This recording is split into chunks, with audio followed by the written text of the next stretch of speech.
Hello everyone, welcome in my channel lurch for success. आज का जो टॉपिक है हम लोग पढ़ेंगे पॉलिनोमियल, बहुपद। ठीक है, एनसीईआरटी का ये सेकंड चैप्टर है। इसके पहले हम लोगों ने रियल नंबर को भी क्लियर किया है। आज हम लोग का जो टॉपिक है पॉलिनोमियल्स का पार्ट 1 है। ठीक है, फर्स्ट पार्ट हम लोग देखेंगे। तो जैसा कि लिखा हुआ है पॉलिनोमियल, हिंदी में इसको बोलते हैं बहुपद। ठीक है, तो पहले ये देखते हैं कि बहुपद होता क्या है। जैसे कि हिंदी में साफ ही लिख रहा है बहुपद, जिसमें बहुत सारे पद हो उसको हम क्या बोलेंगे, बहुपद बोलेंगे। यहाँ इंग्लिश में देखिए क्या है, ये पॉलिनोमियल। पॉली मतलब ये होता है मेनी। जैसे कि हम लोग का पॉलीथीन बना होता है, तो पॉलीएथिलीन होता है। उसका अगर देखा जाए तो पॉलीएथिलीन होता है, मतलब बहुत सारे एथिलीन मिल करके हम लोग जो बनता है प्लास्टिक बनता है, उसी को बोलते हैं पॉलीएथिलीन। मतलब बहुत सारे एथिलीन मिल करके बनाते हैं उसको, इसलिए उसको हम लोग बोलते हैं पॉलीथीन। इसी तरीके से यहाँ बनाया जाता है पॉलिनोमियल। ठीक है, मतलब बहुत सारे टर्म मिले हुए हैं, उसको बोलते हैं पॉलिनोमियल। अब आइए, इसका मेन कॉन्सेप्ट क्या है कि ये कब बोलेंगे पॉलिनोमियल है या नहीं है। An algebraic expression in which the variables have positive integers only. क्या बोला, अलजेब्रिक एक्सप्रेशन है इसमें। ठीक है, in which the variables have positive integers only. तो जितने भी इसके एक्सप्रेशन है, जो कि हमारा व्यंजक है, बीजीय व्यंजक इसको बोलते हैं हिंदी में। अलजेब्रिक एक्सप्रेशन को बोलते हैं बीजीय व्यंजक।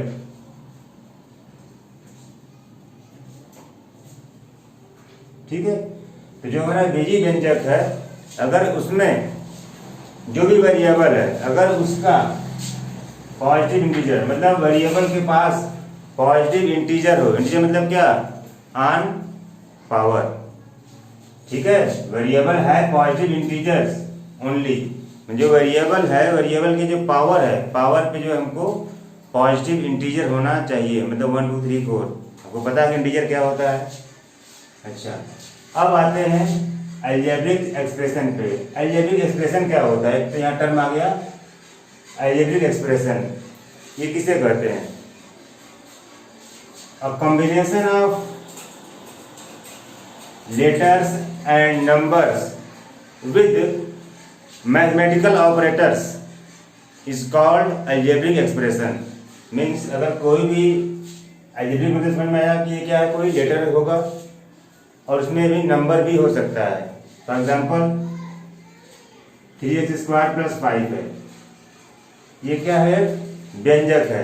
क्यों, क्योंकि ये जो है इसमें एक मैथमेटिकल ऑपरेटर क्या होता है, प्लस माइनस डिवाइड मल्टीप्लाई का जो साइन होता है उसको बोलते हैं मैथमेटिकल ऑपरेटर्स। तो जो भी अलजेब्रिक एक्सप्रेशन लिखा हुआ है, अगर कुछ भी मतलब वेरिएबल या कांस्टेंट, क्या आया वर्ड, वेरिएबल और कांस्टेंट। जब ये वेरिएबल और कांस्टेंट का जब ग्रुप बन जाएगा, उसको कंबाइन करेंगे किससे, मैथमेटिकल ऑपरेटर से। उसको बोलेंगे हम क्या, अलजेब्रिक एक्सप्रेशन। उसको बोलते हैं बीजीय व्यंजक। ठीक है, फिर यहाँ पे तो अब इसमें फिर से 1 2 वर्ड आ गया, वेरिएबल और कांस्टेंट। और वेरिएबल क्या होता है, कांस्टेंट क्या होता है, ये देख लेते हैं। तो वेरिएबल क्या है, जैसे कि हम लोग वेरी, असल में पढ़ते हैं वेरी करना मतलब क्या है, डिफरेंट। ठीक है, डिफरेंट है। तो वैसे ही है ये वेरिएबल, मतलब वेरी करता है, मतलब हमेशा इसका वैल्यू डिफरेंट होता है। तो कहने का मतलब ये है, जो एक्स है, एक्स की जो वैल्यू होगी इन एवरी क्वेश्चन वो डिफरेंट हो सकती है, वेरी हो सकती है। इसलिए जो भी हमारा अलजेब्रिक लेटर होगा, मतलब जो लेटर होगा उसको हम लोग बोलेंगे वेरिएबल। चाहे ABCD XYZ कुछ भी हो जाएगा वहाँ पे, अगर अलजेब्रा का वर्ड है, ठीक है, लेटर है कोई भी, तो वहाँ पर वो वेरिएबल कहलाएगा। ठीक, अब आते हैं कांस्टेंट पे। जैसा कि नाम से क्लियर है, कांस्टेंट है मतलब स्थिर है, अचर है। इसको हिंदी में बोलते हैं अचर, इसको बोलते हैं चर। चर का मतलब समझ लीजिए गाय, और बता दें इसको, गाय चरने जाएगी, आज किसी का खेत चलेगी, कल किसी और का खेत चल जाएगी। ठीक है, तो ये चरने वाला मतलब ये किसी एक खेत में फिक्स नहीं रहेगी, ठीक है, किसी एक खेत में नहीं घास चरने जाएगी, आज किसी और के में जाएगी तो कल किसी और में चली जाएगी, इसलिए उसका नाम रखा गया है चर राशि। ठीक है, चरने वाला मतलब स्थिर नहीं है, अब कभी भी ये कहीं भी हो सकता है, मतलब कुछ भी हो सकता है। लेकिन यहाँ जो कांस्टेंट है वो जो है फिक्स रहेगा, जो जितना है उतना ही रहेगा, मतलब जो हमारा नंबर है वो हमारा कांस्टेंट है। ठीक है, वो कभी नहीं बदलेगा। नंबर यहाँ पर भी है, ये भी कांस्टेंट है, लेकिन इसका जो जिस पोजीशन पर ये लिखा हुआ है उसका कुछ और नेम होता है, वो बताया जाएगा अभी। ठीक है, ये हो गया कांस्टेंट, मतलब आप समझ लीजिए केवल कांस्टेंट मतलब का क्या होता है, जो नंबर जो सेपरेटली लिखा हुआ है अलग से उसको बोल देंगे कांस्टेंट। और उसके बाद अचर और जो वेरिएबल होता है मतलब x y z a b c d कुछ भी हो जाएगा। ठीक है, नंबर के अलावा वो हमारा क्या हो जाएगा, वेरिएबल या चर राशि हो जाएगी। ठीक है, अच्छा अब ये हो गया। अब चलते हैं, देखते हैं क्या टॉपिक है। अच्छा अब आया कोफिशिएंट। कोफिशिएंट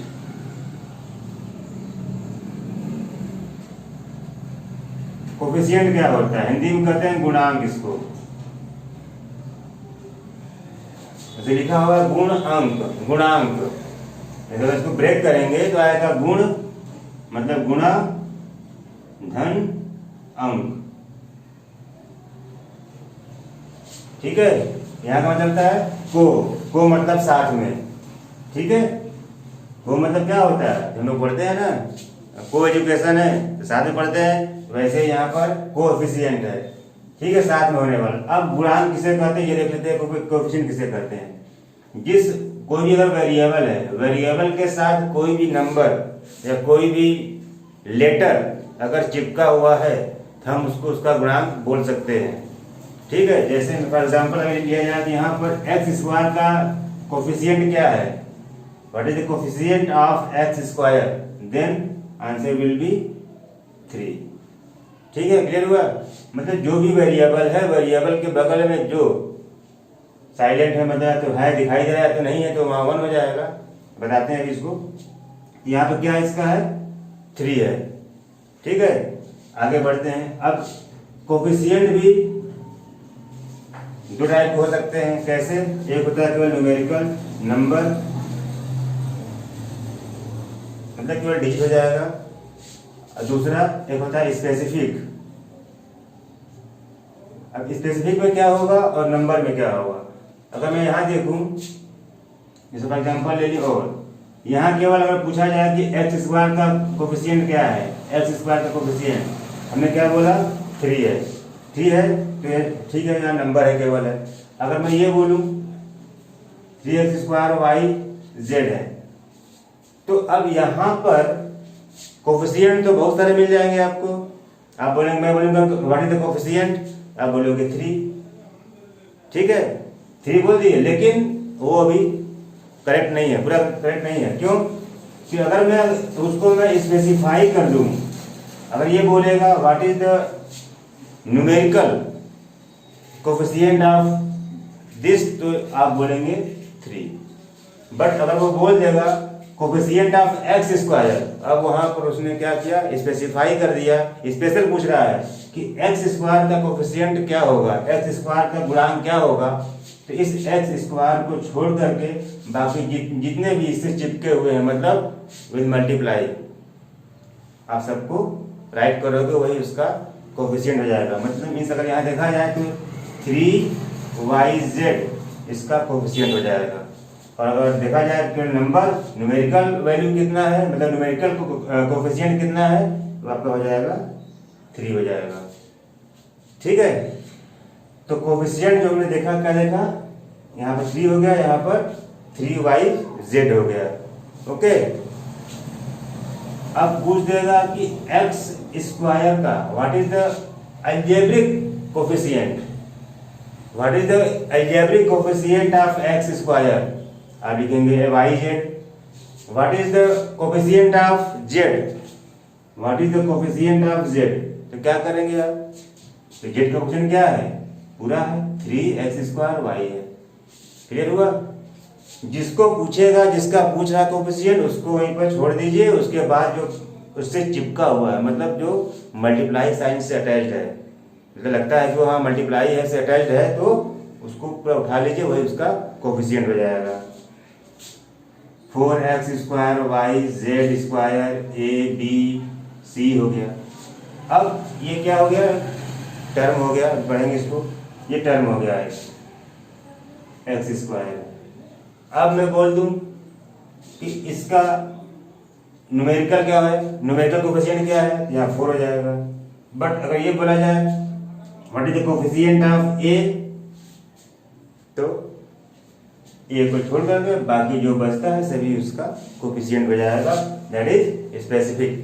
ठीक है, क्वेश्चन जनरली यही आता है कि इसका कोफिशिएंट क्या है, बट मैं बता दे रहा हूँ कि कभी कभी ऐसा भी क्वेश्चन आता है कि what is the coefficient of this, कोई मतलब बोल देगा कि स्पेशल क्या है, मतलब कि ए का कोफिशिएंट क्या है, बी का कोफिशिएंट क्या है, एक्स का कोफिशिएंट क्या है।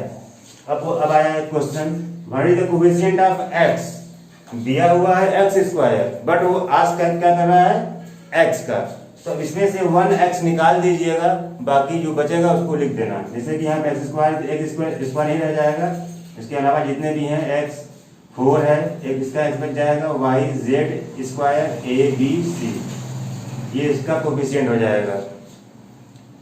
समझ में आ रहा है, मतलब दिया x² है लेकिन पूछ रहा है कि what is the coefficient of x, x का गुणांक क्या है, तो x को वहीं पर एक इसको छोड़ दीजिए, बाकी सबको लिख दीजिए, उसका गुणांक हो जाएगा, कोफिशिएंट हो जाएगा। अच्छा, अब मैं ये बोल दूं यहाँ पर what is the coefficient of D, D यहाँ कहीं डी है नहीं है, उसका मतलब क्या है 0 हो जाएगा वो। ठीक है, जो चीज नहीं है उसका हम क्या कर देंगे, 0 कर देंगे उसको। अब यहाँ कोई वो इसमें अलजेब्रिक डिजिट ही नहीं है, अलजेब्रिक नंबर ही नहीं है, या कोई डिजिट ही नहीं है, तो उसका हम कोफिशिएंट कैसे पता करेंगे। और अब ये मत सोचना कि 4 का कोफिशिएंट क्या होगा, ऐसा नहीं होगा। जब भी पूछेगा तो हम केवल अलजेब्रिक जो डिजिट नंबर है उन्हीं का वो कोफिशिएंट पर आस्क करेगा। ठीक है, क्लियर हो गया यहाँ से। तो हमने क्या सीखा अभी तक, अलजेब्रिक एक्सप्रेशन सीखा। ठीक है, तो इसमें क्या सीखा, वेरिएबल और कांस्टेंट। अलजेब्रिक एक्सप्रेशन क्या होता है, the combination of variable and constant with mathematical operators. जो भी हमारा वेरिएबल है और जो कांस्टेंट है अगर किसी मैथमेटिकल ऑपरेटर से अटैच्ड है, कंबाइंड है, तो हम उसको बोलेंगे अलजेब्रिक एक्सप्रेशन, जो भी टर्म है। अब वेरिएबल का क्या बता दीजिए, वेरिएबल क्या होता है, जिसका वैल्यू हमेशा बदलता है, दैट इज कॉल्ड वेरिएबल। अब कांस्टेंट जिसका वैल्यू कभी न बदले, फिक्स हो, दैट इज कॉल्ड कांस्टेंट, अचर राशि। अब आइए, अब अगेन आते हैं अपने पॉलिनोमियल पे। ठीक है, an algebraic expression in which the variables power है पॉजिटिव इंटीजर्स ओनली। ठीक है, तो अब हमने भी यह सीख लिया अलजेब्रिक एक्सप्रेशन क्या होता है, वेरिएबल सीख लिया, कांस्टेंट सीख लिया। ठीक है, अब देखते हैं कि पॉलिनोमियल होता क्या है, पॉलिनोमियल किसे बोलेंगे। तो यहाँ बोल दिया यह है कि algebraic expression in which variable powers है पॉजिटिव इंटीजर्स ओनली, मतलब उसमें जो वेरिएबल्स हैं उनका जो पावर है वो केवल पॉजिटिव इंटीजर्स होना चाहिए। हमको पता है कि इंटीजर क्या होते हैं, 1 2 3 4 5 6 7 8 9 10, ये सब इंटीजर में आ जाते हैं। ठीक है, इंटीजर में नेगेटिव भी आता है, -1 -2 -3 -4 सब भी आ जाएगा, लेकिन यहाँ उसको स्पेसिफाई कर दिया है कि केवल क्या होना चाहिए, पॉजिटिव होना चाहिए, वो भी इंटीजर होना चाहिए, और कोई नंबर नहीं, मतलब रियल नंबर नहीं, रियल नंबर नहीं चलेगा, केवल इंटीजर चलेगा, वो भी पॉजिटिव। फॉर एग्जाम्पल ले लेते हैं 4x² + 3x + 5 है। ठीक है, तो अब ये क्या है, एक फिलहाल कभी अलजेब्रिक एक्सप्रेशन की बात करते हैं। ठीक है, अब यहाँ पे ये क्या है, अब इसमें जितने भी वेरिएबल्स हैं, इसका वेरिएबल कितना है, इसका पावर कितना है, 1 है, इसका पावर 2 है, तो ये क्या है, इंटीजर है, 1 भी इंटीजर है, 2 भी इंटीजर है, लेकिन इसका है क्या यहाँ पे 2 है, यहाँ पे 1 है, मतलब दोनों पॉजिटिव है, तो क्या हो जाएगा ये, इसको हम पॉलिनोमियल बोल सकते हैं। 3x² प्लस 3/x प्लस 5 है। अब आते हैं यहाँ पे, अब ये क्या है, s की पावर 2 हो गया, ठीक है। अब यहाँ पे s की पावर, ये तो 1 है, लेकिन जब ये ऊपर जाएगा तो एक्सपोनेंट के रूल से यहाँ क्या हो जाएगा, ये प्लस, यहाँ अगर देखा जाए 3x² plus 3x to the power -1 हो जाएगा प्लस 5 हो जाएगा। अब यहाँ पे क्या हो गया, ये -1 हो गया। अब ये पॉजिटिव इंटीजर नहीं रहा, इसका मतलब ये पॉलिनोमियल नहीं है।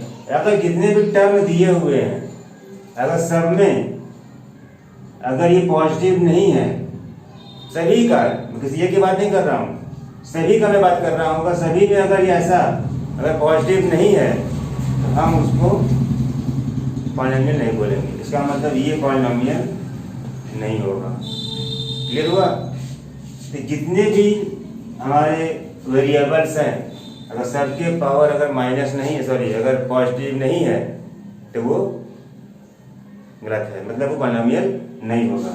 और आते हैं x² प्लस 3√x प्लस 1, ठीक है, x² प्लस 3√x प्लस 1, ठीक है, यहाँ से पॉजिटिव है, ठीक है।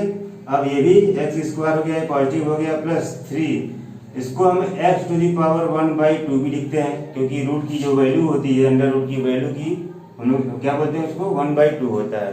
तो 1/2 में क्या लिख दिया, यहाँ पे पावर पर रख दिया, प्लस 1। अब यहाँ x की पावर 2 है, और यहाँ भी x की पावर 1/2 है ना। ये भी पॉजिटिव है, ये भी पॉजिटिव है, बट ये 1/2 इंटीजर नहीं है। क्लियर हुआ? ये इंटीजर नहीं है। इंटीजर क्या है, बस 0 1 2 3 4 ही आपको लिखना है, आप देखना है, और कुछ नहीं देखना है। मतलब फ्रैक्शन तो देखना ही नहीं है, नहीं नेगेटिव देखना है, केवल पॉजिटिव टाइप का देखना है नंबर, पावर। अगर पूरा सब में अगर है तो ठीक है, नहीं है तो गलत है। मतलब इसका मतलब ये पॉलिनोमियल नहीं है। क्लियर हो गया? ये x⁻3 यहाँ 1 2 3 टर्म है, 4 टर्म 5 टर्म कुछ भी हो सकते हैं, ठीक है, लेकिन सबके जो वेरिएबल सबका है उसका डिग्री जो होगा, पावर जो होगा, वो पॉजिटिव होना चाहिए। ठीक है, अच्छा चलते हैं आगे देखते हैं। हम लोग आते हैं टाइप्स ऑफ पॉलिनोमियल पे। ठीक है, बहुपद के प्रकार।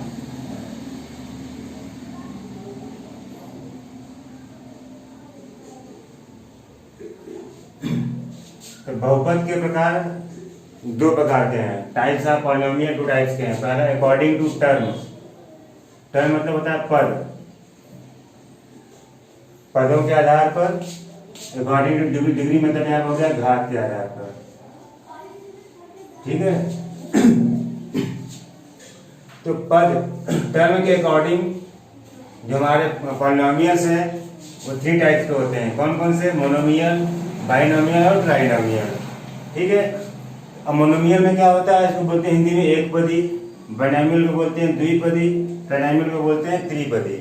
ठीक है, तो मोनो का मतलब यहाँ जैसे लिखा हुआ है एक पदी, मतलब एक पद होगा, वन टर्म होगा। जब वन टर्म होगा, सिंगल टर्म, उसको बोला जाएगा एक पदी। अब कैसे पता करेंगे कि उसमें वन टर्म ही है? अगर उसमें कोई भी प्लस माइनस का साइन नहीं लगा हुआ है, ठीक है, तो समझ लीजिए प्लस साइन के बाद कोई आगे पीछे कोई नंबर नहीं लिखा हुआ है या कोई कुछ भी अगर रिटर्न नहीं है, जैसे यहाँ पे मैं लगा दिया -3, माइनस तो लग गया, लेकिन नहीं इसके पहले कोई और नंबर है या कोई अलजेब्रिक लेटर है या बाद में कुछ नहीं है, यहाँ पे क्या हो जाएगा, ये एक पदी, मतलब मोनोमियल है, वन टर्म है। फिर हुआ यहीं पर अगर कोई हम माइनस यहाँ लगा हुआ, यहाँ मैंने लिख दिया 1 - 3x, ये हो जाएगा 2 टर्म में हो जाएगा।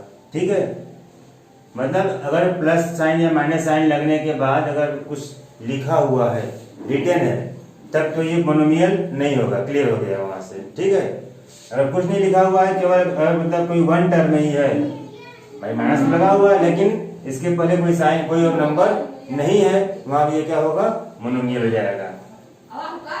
द्विपदी में क्या हो जाएगा, दो पद हो जाएगा, दो पद।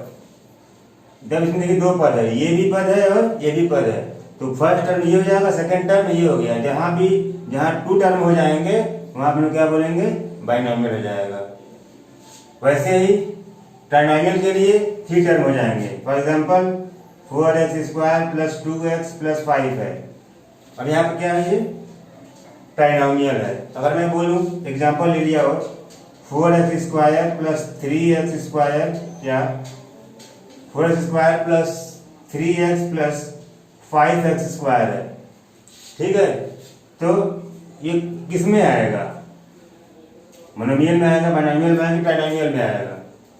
तो 1 2 3 टर्म तो यहाँ दिखाई दे रहा है, लेकिन ये क्या ये ट्राइनोमियल होगा? आप बोलोगे हाँ, मैं बोलूँगा नहीं। क्यों नहीं होगा?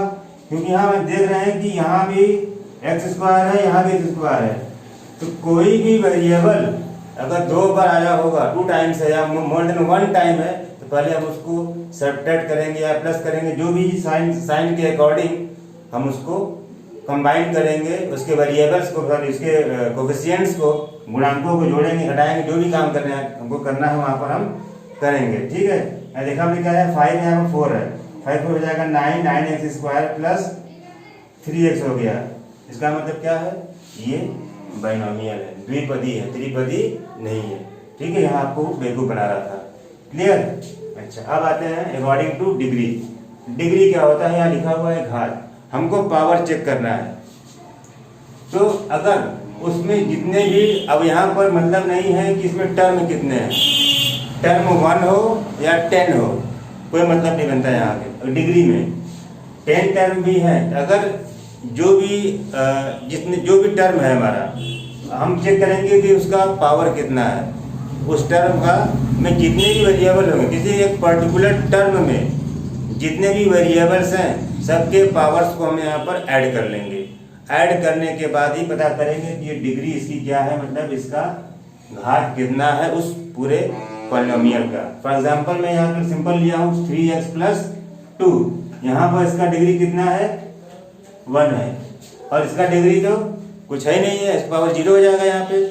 कुछ भी कर यहाँ इसका पावर क्या हो जाएगा, 0, इसकी वैल्यू 1 होती है, यहाँ की पावर 0 है और यहाँ पर इसकी पावर 1 है।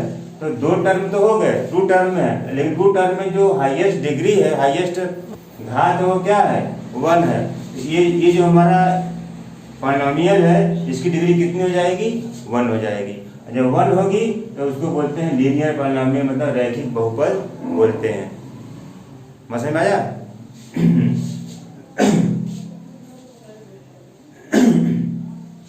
अब आइए क्वाड्रेटिक पॉलिनोमियल पे।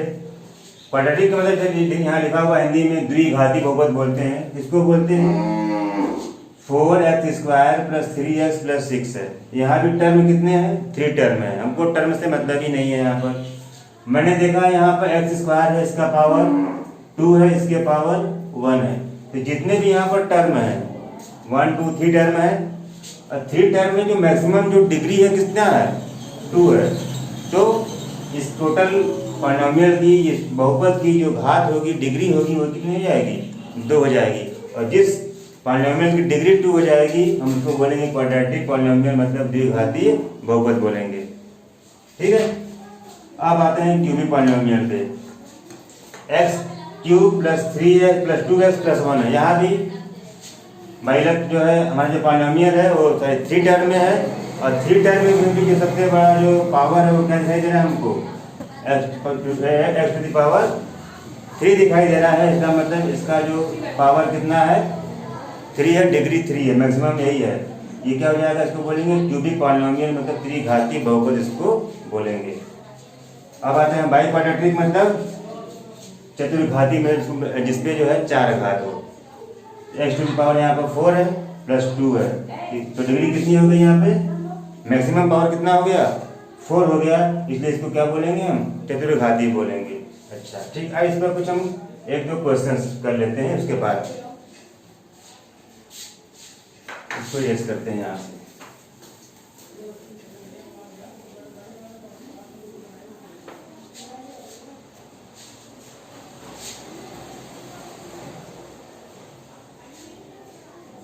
X square plus y square plus 3x square plus 3a। अब मैं ये बोलूँ कि ये अकॉर्डिंग टू डिग्री ये किस में जाएगा, मिलियन में, क्वाड्रेटिक में, क्यूबिक में या फिर बाई क्वाड्रेटिक में। तो अब मैंने ये देखा कि यहाँ पर एक्स स्क्वायर भी है और वाई स्क्वायर भी है ना। इसमें जितने भी पावर्स हैं, मतलब जितने भी हमारे वेरिएबल हैं किसी एक पर्टिकुलर टर्म में, हम सभी के पावर्स को ऐड कर देंगे। यहाँ क्या हो जाएगा, अब ये 4, इसके पावर क्या है 2 है, इसके पावर 0 है। अब जितने भी टर्म है तो इसमें फर्स्ट वाले में 4 आया, सेकंड वाले में 2 आया, थर्ड वाले में 0 आया, तो मैक्सिमम पावर कितना है 4 है। तो इसकी जो डिग्री हो जाएगी तो 4 हो जाएगी, जो मैक्सिमम होगा वो इसको डिग्री भी होगी, तो डिग्री हो गया 4। अब ये अगर देखा जाए अकॉर्डिंग टू डिग्री ये किस में आएगा, टाइप्स ऑफ पॉलिनोमियल में, बाई क्वाड्रेटिक पॉलिनोमियल में ये आएगा। ठीक है, बस मैं अब इसकी बात मैं खत्म करता हूँ, मैं आता हूँ केवल डिग्री पे। भी एक क्वेश्चन डिग्री का कर लेते हैं। 3x cube plus y cube z plus 4x square y power 5 z plus 3 है। अकॉर्डिंग टू टर्म देखा जाए ये क्या है, ट्राइनोमियल है, first second and third 3 term है ना। अब अकॉर्डिंग टू डिग्री आ जाए कि कौन सा पॉलिनोमियल है, सॉरी छोड़ देते हैं उसको, डिग्री क्या है इसकी, इस क्वेश्चन की डिग्री क्या है, इस पॉलिनोमियल की डिग्री क्या है। तो डिग्री कैसे हम पता कैसे करेंगे, जैसे मैंने यहाँ बताया 3 + 3 + 1 कितना हो जाएगा, ये 7, 2 + 5 + 1 कितना हो गया 8। इस टर्म में पावर मैक्सिमम पावर यहाँ 7 है, यहाँ पर ये इसमें कितना है टोटल 8 है, यहाँ पर 1 है, मैक्सिमम कितना है 8 है। तो जो हमारा ये पॉलिनोमियल है इसकी जो डिग्री होगी वो क्या होगी 8 होगी। क्लियर हुआ, बस। अब ये हो गया आपका डिग्री, ये हो गया पॉलिनोमियल के टाइप्स हो गए। अब 2 वर्ड बनता है, एक और बनता है कांस्टेंट पॉलिनोमियल। क्या होता है कांस्टेंट पॉलिनोमियल का मतलब ये होता है कि उसमें कोई अलजेब्रिक नंबर ही होगा नहीं, मतलब केवल कोई नंबर होगा 1 2 3 4 5 कुछ भी हो सकता है, माइनस में भी हो सकता है, प्लस में भी हो सकता है नंबर। वो कांस्टेंट नंबर जो भी होगा उसको बोलेंगे कांस्टेंट पॉलिनोमियल। एक आता है जीरो पॉलिनोमियल। जीरो पॉलिनोमियल क्या होगा, इसमें केवल एक ही टर्म हो वो भी 0 हो, that is called zero polynomial. Clear. तो बस आज के लिए इतना ही है, फिर मिलेंगे अगले वीडियो में कुछ नए क्वेश्चन के साथ, कुछ और नए कंसेप्ट के साथ। तो अगर वीडियो पसंद आए तो प्लीज़ इसको आप लाइक भी कर लीजिएगा और आप लोग कमेंट्स वहाँ जरूर करिएगा, क्योंकि आप लोग कमेंट्स में करने में बहुत कंजूसी करते हैं। जो भी है, अच्छा लगे या बुरा लगे, कुछ भी आप कंप्लेंट कर सकते हैं, ठीक है। आप कमेंट में आप जो भी कर सकते हैं, आपके ऊपर है, ठीक है। तो बस चलते हैं, मिलते हैं फिर अगले वीडियो में, फिर पढ़ेंगे हम लोग इसका नेक्स्ट चैप्टर, जो नेक्स्ट एक्सरसाइज है 2.2। 2.1 तो हमका ये हो कितने में फिक्स हो जाएगा एंजाइटी का। Okay, bye.